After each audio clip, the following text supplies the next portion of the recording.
Hello and welcome to the 30th episode of A Woman Robbed, a bonus series from And the Runner-Up Is, where we talk about actresses who may have come close to earning Oscar nominations, but were ultimately overlooked, omitted, or for one reason or another just didn't have the votes to make it into the final lineup, discussing why they may have deserved to get in and why they ultimately didn't.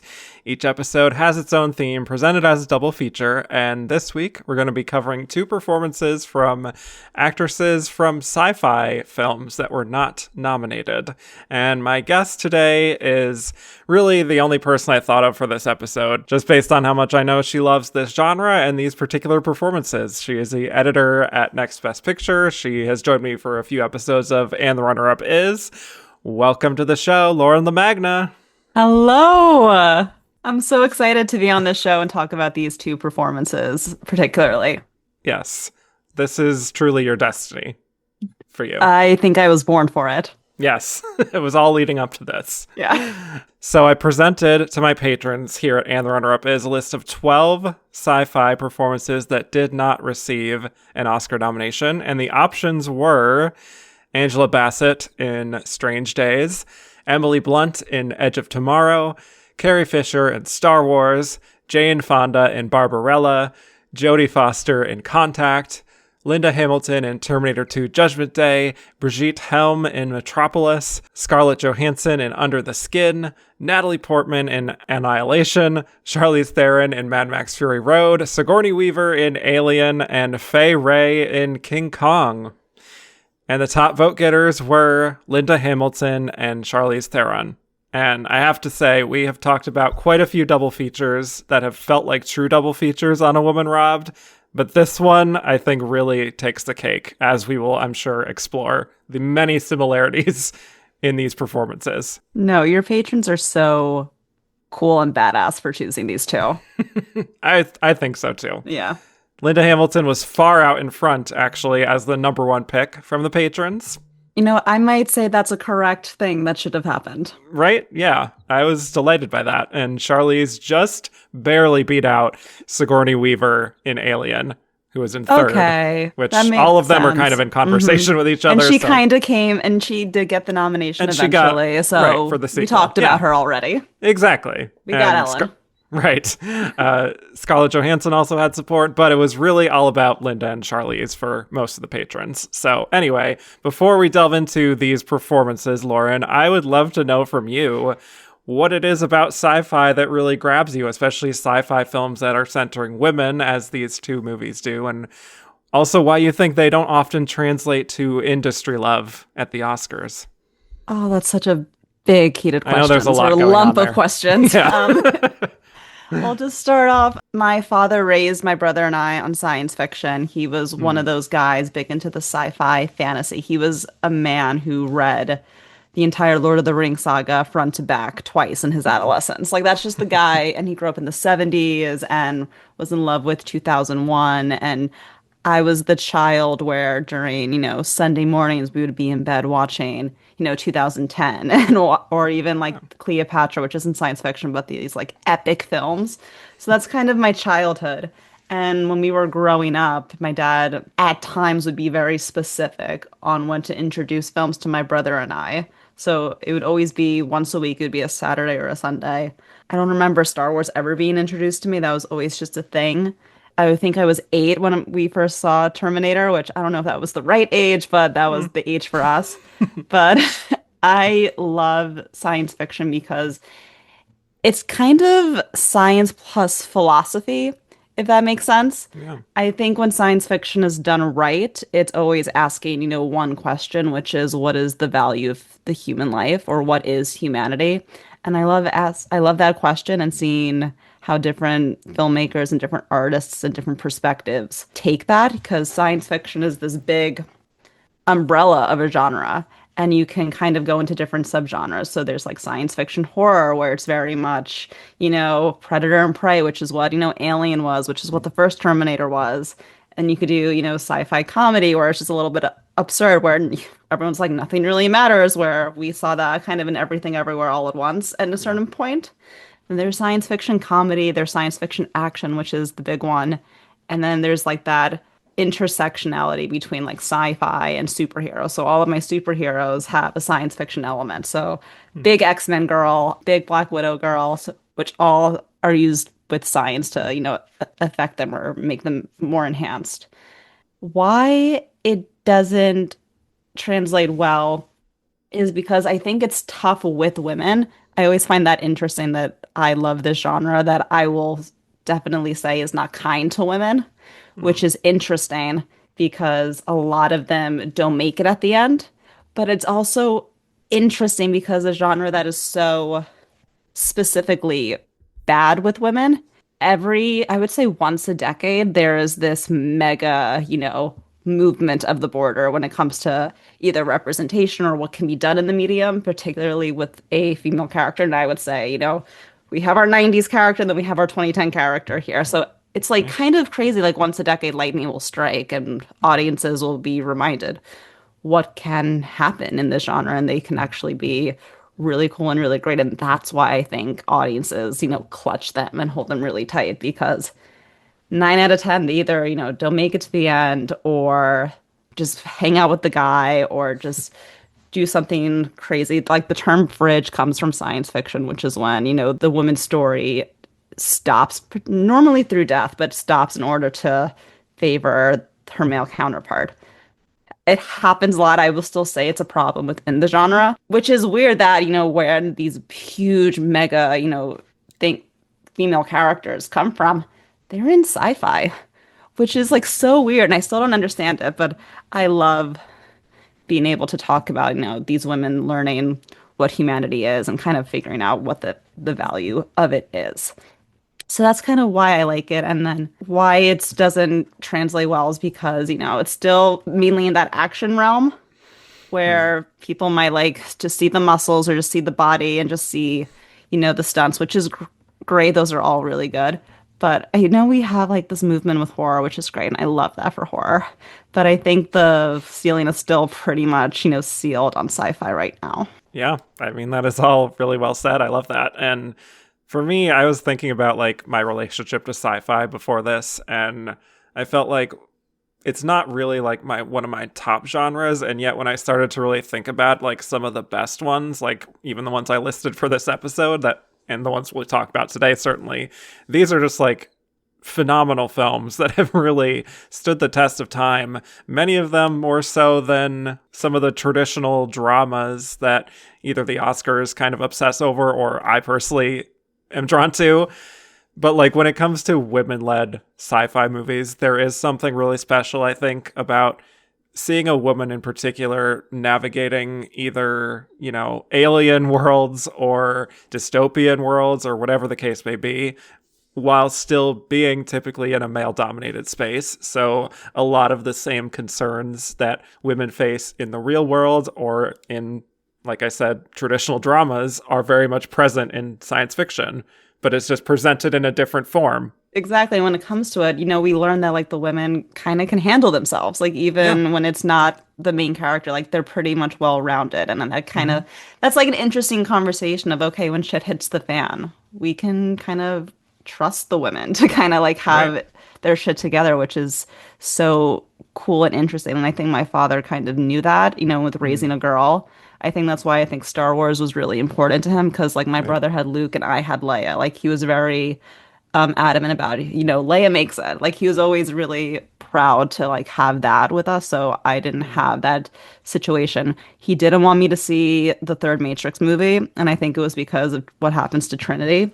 And then when it came back, that's when he was like, okay, maybe we can watch it. So we watched it together. And I was like, oh, I totally see why you didn't want me to watch this as a kid. Yeah. But it's stuff like that, which is interesting that again, it's not nice to them, but when it hits, like it does really well. And that's the characters that people will, remember in those best of decades. Like there's going to be one of those girls up there. Mm-hmm. Yeah, and I think also what we'll hopefully explore in this discussion is, like, despite there being in, like, very heightened, very unusual situations, and there's a lot of technical stuff going on around them, a lot of wild things happening, that there is still something grounded and resonant in the emotions that are being conveyed and the circumstances they're in. And So, yeah, for why the Academy doesn't really respond to that, I think a lot of that is just a very flawed idea that this stuff is all about like crafts first and foremost, and that these stories are just too fantastical to really relate to, and they're not the kind of like refined quality that the Academy considers itself to be honoring. But yeah, I think finally we're starting to see that slip away a little bit with some of the acting nominations we've been getting. Even like Cynthia Erivo is like delving into that a little bit with Wicked, and Demi Moore kind of sci-fi-ish horror, and how like neither of those kind of genre performances would probably get in as recently as like the 2010s. But now we're starting to slowly crack away at what makes for a good performance, which is wild that it's taken like 100 years for this to happen. Yeah, with the and Academy, genre doesn't define, performances. Right. People use Yeah. that's the main thing I think with sci-fi is that they are pairing it with action. And both of these films are sci-fi action based. So they're kind of seeing it more as this is where we can look either hot or sexy, which none of these women that we're about to talk to like are in it for the sex appeal or for the looks or any of that nature, Right. or just to look like a movie star. And it's not really performance driven, but we're going to talk about how both of these performances are very much performance driven, and they have the arc and they're going through everything. And when we look back, I look back on those years and I do think of them. So that's, they do stand the test of time, whether, the Academy at their times, just saw action and fireworks and Right. fire and skeletons. Yes, which is exactly why I'm doing this show, is to honor these women who have stood the test of time, sometimes more than the actual nominees. So, yes, let's jump right in here, starting first in chronological order with Linda Hamilton in Terminator 2 Judgment Day. Give me a 5. Watching John with the machine, it was suddenly so clear. The Terminator would never stop. It would never leave him. And it would never hurt him, never shout at him or get drunk and hit him or say it was too busy to spend time with him. It would always be there, and it would die to protect him. Of all the would-be fathers who came and went over the years, this thing, this machine, was the only one who measured up. In an insane world, it was the sanest choice. So, Linda Hamilton, we have not talked about on the Best Actress series. So, to introduce her here, Linda was born in Salisbury, Maryland. She grew up in what she describes as a boring white Anglo-Saxon household and went on to study acting in New York City, attending classes taught by Lee Strasberg. She made her film debut in 1979 in a small movie called Night Flowers. Her first major role was in the very short-lived soap opera called Secret of Midland Heights. She was kind of toiling away through the early 80s until 1984, when she had her big breakthrough starring in Children of the Corn, and more crucially for her career, The Terminator, in which she played Sarah Connor, who is a waitress and expectant mother who finds herself thrust into an extreme situation when a soldier time travels from the past, or from the future, and tries to protect her from a relentless cyborg assassin played by Arnold Schwarzenegger. And she got great reviews for that, and she went on to star on the show Beauty and the Beast, which got her some Emmy nominations. So really entering a strong period in her career, doing some films in between, and then she returns here as Sarah Connor in Terminator 2. So as we will discuss with Charlize, Linda was very collaborative with her director, James Cameron, to craft her character and where she thought Sarah would be at this point, having gone through such an intense ordeal in the first film. So she felt that the right approach would be to essentially make her quote unquote crazy. To which, That's the story. yes, James Cameron agreed and had the character introduced in a mental hospital following the events of the first movie. She also wanted her to be buff, and her work clearly paid off, as you could see in the film. So To introduce it here, Terminator 2 Judgment Day picks up 7 years after the events of the first Terminator. Sarah Connor is now in a mental facility after raving about visions of Judgment Day happening on August 29th, 1997, in which she says the machine-run organization Skynet will take over and destroy humanity. Meanwhile, her son, John Connor, is living life with his foster parents, and everything eventually changes when a Terminator, played by Arnold Schwarzenegger, arrives from the future, but rather than going after the Connors to destroy them like the first iteration, this version is ordered to protect John, with a new evil Terminator, played by Robert Patrick, sent back to relentlessly go after John, because he will grow up to be the human resistance leader against Skynet in the future. So the good Terminator, T-800, teams up with John, and they go get Sarah at the mental hospital where she makes an escape, and the rest of the film follows their ongoing struggle against the evil T-1000. So, yes, having said all that, Lauren, it is time to talk Linda Hamilton. Tell me your relationship to Linda and to this big performance of hers in Terminator 2. Well, like I said, I'm pretty sure age 8 was my introduction to Terminator, which again, I don't think third grade is where we can start this, but I was terrified and I loved it. And my dad, we would do the next movie the next weekend, and my dad was like, well, if you're scared, like, we won't see it. And I don't know if I wanted to. I was like, no, it was scary. Like, I didn't like it. And he goes, well, Sarah comes back and she's awesome. And I was like, is she? And he was like, yeah, she's back. She has to protect her kid. Like, it'll be great. And I was like, do people die with their eyes open? Because I was really, like, afraid of that. And he was like, a little bit, but I'll cover it for you. And we were like, we got to do it. So went to Blockbuster. He got it. And I loved the first Terminator, even though it did terrify me. I thought it was a very smart concept. I would later write an essay about it in college where I took a punk cinema class because I thought Terminator was just so punk and so do it yourself and learn all about it when you look back at it. And I think it was a really good, jumping off point about it. So my dad put the DVD on, and I remember this from, like, vividly, on the introduction scene for Sarah where she's in the hospital doing her pull-ups and she looks into the camera. My dad paused it and said, hey, Lauren, that's the same actress. Because for me, time only passed a week, not like 12 years or whatever it was. And I was like, absolutely not. He was like, that's not her. Like, this is a totally different human being. And he was like, no, it's not. And we like had to pause the movie. And my brother got so mad by us like just yelling at each other for 10 minutes, being like, that's not her. This is obviously a different person. This is so not her. Wow. And that just like showed like 8-year-old me how shocking it was. And I think because of that, and then I could started to kind of see her in the eyes, like where old Sarah was. I think it was like my first introduction of like, oh, this is what acting is. You have taking like a character and kind of just going on the journey with them and seeing how drastic a turn one individual can have because of one moment in their lives. And I thought it was amazing. Yes, she was cool because she had the biceps and everything, and her hair was cool. I started straightening my hair. I wanted to be like her. But just to watch, to see like who I knew her from, a week ago, to see her now, see how everything about her has shifted or turned 180 because of this one event that happened. I thought it was so provocative and so interesting. And I just like kind of thought like, kind of as an actor, like, oh, that would be such a cool role to play for an actor. I bet she had fun. And I loved the film. I cried right after it. And I don't know if I immediately, but I was so obsessed with it that like I kind of delved into Cameron. I declared him my favorite director of all time after Terminator 2. I wanted to find more of Hamilton, but I really just couldn't find her because she didn't have a lot of work done. I saw Children of the Corn. It terrified me. Again, horror's not my thing, but that was just something. The one thing that I found Dante's Peak. That was fun. And I remember at one point, I literally like went on the computer at my school, found the script to Terminator 2, like the principal photography script, and I printed the entire thing.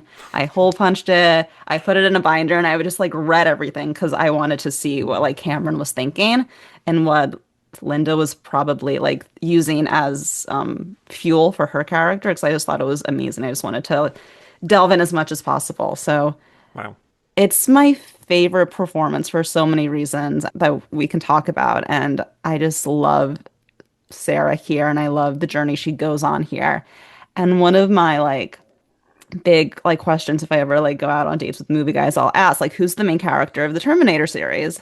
And if they don't say Sarah, I'm like, we're not going to be compatible here, buddy. That's a deal breaker. And it's like, because if you think about it, like that's what I would always say. Like this is her Yeah. story, and it's really evident if you just analyze this film. But I absolutely love it. Wow. I love that little 8-year-old Lauren was like hyper fixated. Oh, this was like one of those Too. like obsessions. I was like talking about it at recess, and all the other girls were like, "Lauren, we don't care about the robot movie. We want to talk about Hannah Montana." And I was like, "I get love it, but But- you came across time for her. Have you considered Linda Hamilton? You Yes. considered Sarah Connor. Like you the saved the lore of her world. story. Yeah, You're exactly. here because of her." Right. You should be grateful. Yeah. So for me, Terminator 2 is a movie where I was like trying to think about what my relationship was to this. I weirdly don't have a concrete memory of when I first watched it, but I know I watched it when I was younger. It might have only been like 1 or 2 times. I don't know. But like as a kid, I definitely latched onto the relationship first to John and the Terminator. I don't remember exactly what I thought of Linda Hamilton other than her just being so badass and having that fierce look.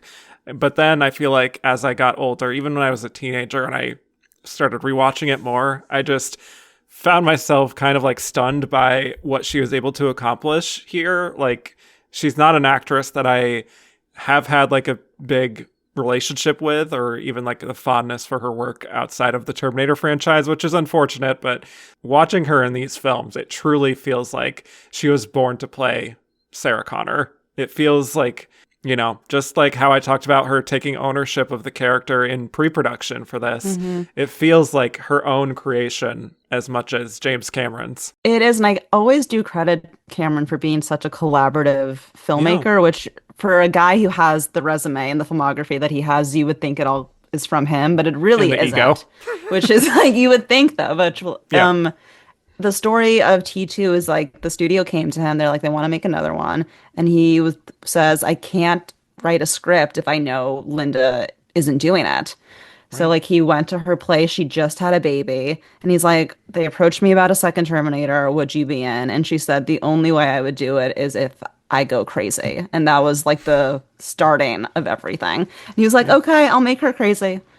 And she like referenced a saint. She's like also in that phase of being an icon where she appreciates it. She's not kind of rejecting that stardom Yeah. which I totally get. It must be overwhelming to be part of something that is like outside of you that helps your gender or, you know, your genre kind of right. thrust forward. But she's at that stage where she's, you know, really proud of it and loves to talk about it, which I love. But I think she referenced a saint that was like crying in the middle of nowhere that no one was hearing, and no one cared that the saint was crying and the saint was grieving, and that was like her starting point for it. And I just love how he took her opinion and he took her like one note and he was like, I'll run with it. And that's kind of the basis of, you know, the starting point of this character. So I really love that they, you know, listened to each other. Must have been hard working with him back in the day, but I'm just glad that they had that collaborative relationship. They ultimately did have such a relationship that they got into an actual relationship I too. know. So I know Sarah was must have their worked first out. baby. Yeah, right.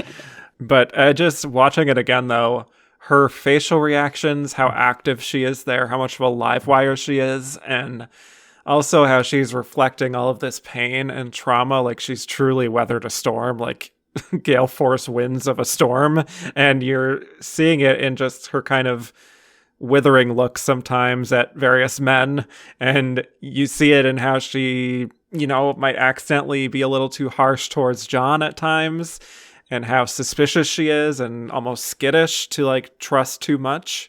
But then ultimately we're seeing how much she still cares about John above all else, and the way she kind of softens over time. Like it's such a like a really impactful dramatic arc if you're just watching it from her perspective and kind of like, as I was doing, trying to like wash away everything else. Yeah, if you it's quite look moving. at it, if you look at it from like T1 to T2, like this poor girl goes through, and if you just think about the fact that it's been, I want to say, John must have been what, like 11 or 12, so it's like 12 years of being bestowed this horrible knowledge that you think you can't stop.